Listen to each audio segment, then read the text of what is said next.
Hey, I'm Dave Klein. Whoa! It looks like after the last episode, I came back as the old Dragon Slayer. Oh, how wonderful. Steve? What are you doing, man? We gotta start the show. Get out here. I don't wanna. You look stupid. Come on, man. It can't be that bad. Fine. Hey, I'm Steve, also known as TerraMantis. Well, You look like an idiot! I mean, I get why I came back as the old Dragon Slayer, but why did you come back as the Covetous Demon? I don't know, Dave. I don't know why any of the stuff came back the way it did. Can we just start the show? Sure, buddy. Sure, you disgustingly awful thing. Sure. Welcome to the second episode of 10 Things You Didn't Know About Dark Souls Inspiration Special. Number 10. It seems like Ornstein is everywhere these days, and I don't really understand why, because he's such a stupid character. You listening to me? But did you know that Dark Souls was not Ornstein's first appearance in a From Software game? Ibris Ornstein is the pilot of the mech Morose in Armored Core 4 Answers. Similar to Ornstein in Dark Souls being distinguished with the lion helmet, the mech's icon in Armored Core is that of a mountain lion. In one last interesting relation, in Dark Souls, instead of outright making the claim that Ornstein is in fact the leader of Gwyn's 4 elite knights, his armor description reads that Ornstein is believed to be the captain of the 4 knights. Now in Armored Core, the description of Ornstein the pilot states that he was the former commander of the Brahot Special Forces unit. Perhaps there's more of a connection there than you might believe. Maybe Dragon Slayer Ornstein is believed to be the captain because he was the only remaining knight, or perhaps the title of captain rightfully belongs to one of the other 3 knights. One more honorable mention is the possible connection between the Dragon Slayer and the American pianist and composer Leo Ornstein.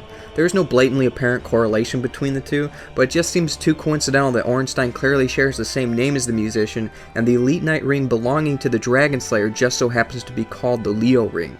Perhaps the obscure connection was simply a nod of appreciation to the famous composer. The director of Dark Souls, Hidetaka Miyazaki, has often talked about his childhood imagination of Western medieval settings being a major influence for the Souls series. But did you know that several real-life locations became the influence for the art design for many of the Dark Souls cities? From the towers to the ingrown trees, Izalith can be found in real life at the Cambodian Temple of Angkor Wat. Additionally, Masanori Watagai, the artist in charge of Anor Londo, was influenced by the Milan Cathedral, stating, "When I visited the cathedral in Milan, I walked beneath the buttresses and thought how fun it would be to walk upon them." According to both Watagai and Miyazaki, New Londo is the location most closely based off of a real-world location, and is based off of Mont Saint-Michel in Normandy, France. The design for Kirk's armor, ultimately made the armor of Thorns in the end, went through many variations during its development. Originally, Miyazaki intended the artist to fashion the armor with inspirations based around the character Ichi Hydra from the manga series Saint Seiya. Ichi's armor had hidden spikes within the knees and gloves.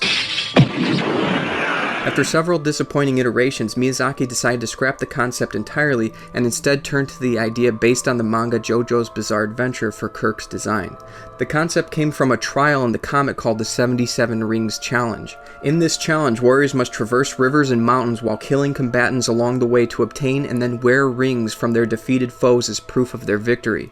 Individually, these metal bracelets don't weigh that much, but after gathering and wearing dozens of the rings, many warriors struggled to even move.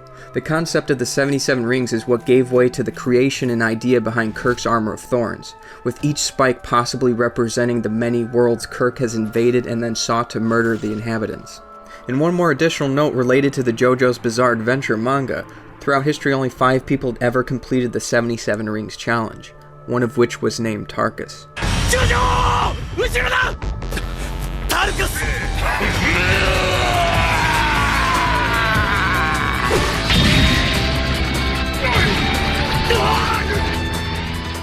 In an interview with Kei Hirono, producer at Namco Bandai, Hirono-san revealed one of Miyazaki's major inspirations for the Dark Souls series was from Steve Jackson's Sorcery. Steve Jackson's Sorcery is a single-player series of adventure game books released between 1983 and 1985. Similar to Dark Souls, the characters of the game were unpredictable and often had ulterior motives, leading you to question every decision you made. On top of this, some influences can even be found right down to the art direction. Taking a look at Gwyn's Crown of the Great Lord, it highly resembles that of the Crown of Kings from Steve Jackson's Sorcery, this crown allowing whoever has it to control all other living beings who come into its presence. Maybe that's why everyone unquestioningly obeyed Gwyn. Or maybe lightning. In Dark Souls, you die. A lot. Maybe you do. After dying, her corporeal form is returned to a bonfire. The reason this happens is because all undead are branded with a curse, the Dark Sign, and the Dark Sign marks the undead's body. While the Souls franchise isn't the first game developed by From Software where a curse is a central theme. In late 2000, From Software released the PS2 exclusive RPG Evergrace. One of the two playable characters, Darius, has a marking on his hand that he conceals known as the Crest. Some people of the world are intrigued by the crest, but most consider those who bear the odd marking cursed due to the misfortunes that usually befall the bearers. Huh? That mark on your hand! You have the crest! Get away! Ah! The cursed mark! For number 5, did you know that Harry Potter's influence is so widespread that it even affected, that's right, Dark Souls? In the Dark Souls design works, Miyazaki admits that the Duke's Archive staircase was a reference to the revolving staircase in Harry Potter.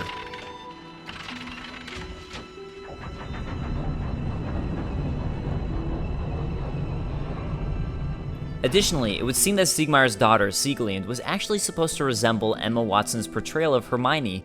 Oh, have you seen my father? You wouldn't miss him. A suit of armor just like mine. In Dark Souls, Miyazaki had always intended Red Phantom enemies to play a larger role in New Game Plus and beyond. The idea was to add new, more difficult enemies to keep the game fresh for veterans. Well, this concept was also somewhat implemented in Shadow Tower on PS1. In Shadow Tower, there were tougher red versions of normal enemies. Speaking of enemies and ideas similar to Shadow Tower and Dark Souls... Whoa! These guys look a little excited. Anyway, you might be surprised to see that the Mushroom Men from Darkroot Garden can also be found in the rotting cavern of Shadow Tower. guess we know where that sticky white stuff came from in Demon Souls. You know what I'm saying? Yeah!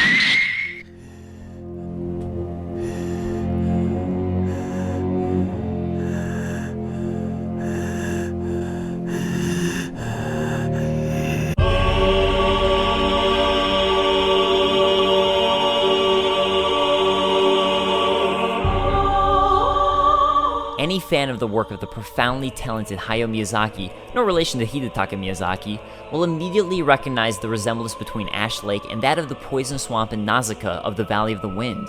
In Nausicaa, this ancient and forgotten forest lies underneath a poisonous desert and acts as the foundation for the land above it. Sounds similar to Ash Lake?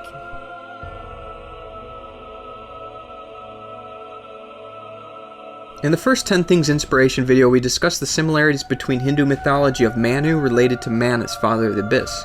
Well, it would appear as though there are more correlations between Hindu mythology and Dark Souls still to be discussed, specifically related to Gwyndolin and Illa. From item descriptions in Dark Souls, we know that Gwyndolin was the son of Gwyn, Lord of Sunlight. He also had an affinity for the moon, which was viewed as feminine and thus was raised as a female. Gwyndolin would also later become the leader of the Blade of the Dark Moon Covenant. Now in Hindu mythology, Illa is the androgynous deity known for his or her sex changes and is considered the chief progenitor of the lunar dynasty. Last but not least, there are many variations of Illa's tale, but he or she is usually described as the sibling of Ikshvaku, the founder of the solar dynasty. Domhnall of Xena is one of the strangest characters in Dark Souls with almost no backstory. We know Xena is an ancient land and there's significance to everything Domhnall wears. The inlaid silver rings on his boots symbolize an explorer, his gold bracelets symbolize a vanquisher, the medals on his armor symbolize glory, and the horns on his helmet symbolize wisdom. But did you know that Domhnall's Helm of the Wise would seem to be based off of an actual helmet? Henry VIII's horned helmet looks remarkably similar to the mysterious traveler's Helm of the Wise, right down to the horns and glasses. Alright guys, there's another 10 things that were inspirations in the creation of Dark Souls. Don't forget to check out my channel where I do Dark Souls guides, lore, and just random fun stuff alongside reviews and other gaming content. Yeah, and don't forget to check out my channel where I do nothing of worth and I'm a stupid, dumb face. Wait, who's been messing with the teleprompter? Seriously, this isn't cool, guys.